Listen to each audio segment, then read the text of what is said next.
मी डिसेंबर 2024च्या पुरवणी मागण्यावर चर्चा करण्यासाठी उभा आहे। माननीय अध्यक्ष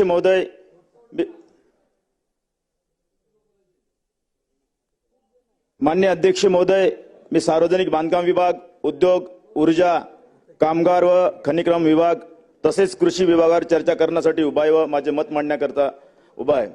माननीय अध्यक्ष महोदय, बाब क्रमांक 95, पुष्ट क्रमांक 65, बाब क्रमांक 156 व 57, पुष्ट क्रमांक 111 व पुष्ट क्रमांक 31 यावर मी माझं मत मांडण्यासाठी उभा आहे। माननीय अध्यक्ष महोदय, मी ज्या जिल्ह्यामधून येतो तो जिल्हा आत्महत्याग्रस्त जिल्हा म्हणून ओळखला जातो। जगाच्या पाठीवर सर्वाधिक आत्महत्या झालेला जिल्हा म्हणजे यवतमाळ जिल्हा। माननीय अध्यक्ष महोदय, यवतमाळ जिल्हा हा विस्ताराने फार मोठा आहे। त्या ठिकाणी अध्यक्ष महोदय कुठल्याच प्रकारचा उद्योगधंदा नाही, कुठल्याच प्रकारचं बेरोजगारांच्या हाताला काम नाही। मोठ्या प्रमाणावर त्या ठिकाणी कोळशाचं उत्पादन होते, मोठ्या प्रमाणावर जंगल आहे, मोठ्या प्रमाणावर त्या ठिकाणी कापूस सुद्धा पिकला जातो, परंतु त्या ठिकाणी कुठल्याच प्रकारचा मोठा उद्योग नाही।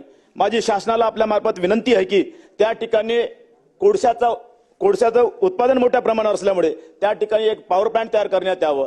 त्याच प्रकारे माननीय या राज्याचे मुख्यमंत्री, कर्तव्यदक्ष मुख्यमंत्री देवेंद्र फडणवीस साहेबांनी मला माझ्या प्रचाराच्या दरम्यान शब्द दिला होता की याच यवतमाळ जिल्ह्यातील आर्णी विधानसभामध्ये भविष्यामध्ये मोठ्या प्रमाणावर कापूस पिकत असल्यामुळे त्या ठिकाणी टेक्सटाईल पार्क मंजूर करण्यात येईल अशा प्रकारचा शब्द दिला होता। मी आपल्याला विनंती करतो की तो शब्द माननीय मुख्यमंत्री पाळतील अशी मी आशा या ठिकाणी व्यक्त करतो। माननीय अध्यक्ष महोदय, या ठिकाणी सार्वजनिक बांधकाम विभागाच्या बाबतीत सांगू इच्छितो, मी 2017-18 मध्ये एक ब्रिज मंजूर केला होता। तो ब्रिज अजूनही अर्धवट आहे, त्या ठिकाणी मोठ्या प्रमाणावर ऍक्सिडेंट होत असतात।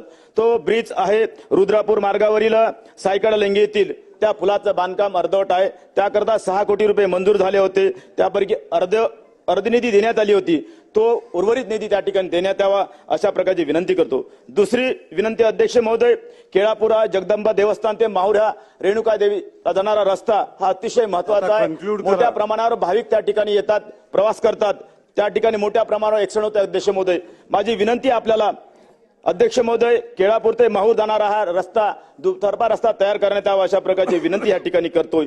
त्याच प्रकारे केळापूर हे जगदंबा देवस्थान या ठिकाणी लाखो भाविक त्या ठिकाणी येतात, त्या ठिकाणी उडानपूल सुद्धा मंजूर करण्यात यावं अशा प्रकारची विनंती या ठिकाणी करतो। दुसरी विनंती अध्यक्ष महोदय, माझ्या विधानसभा क्षेत्रामध्ये माझ्याच काळामध्ये 2014 ते 19 मध्ये 33 केवीचे 2 उपकेंद्र त्या ठिकाणी मंजूर झाले होते, ते सुद्धा ऊर्जा विभागाच्या वतीने मंजूर करण्यात यावं अशा प्रकारची विनंती करतोय। अध्यक्ष महोदय, अनेक बाबी बोलण्याच्या या ठिकाणी मानस होता, परंतु वेळेअभावी या ठिकाणी माझं मत मांडू शकत नाही। आपण मला वेळ दिला त्या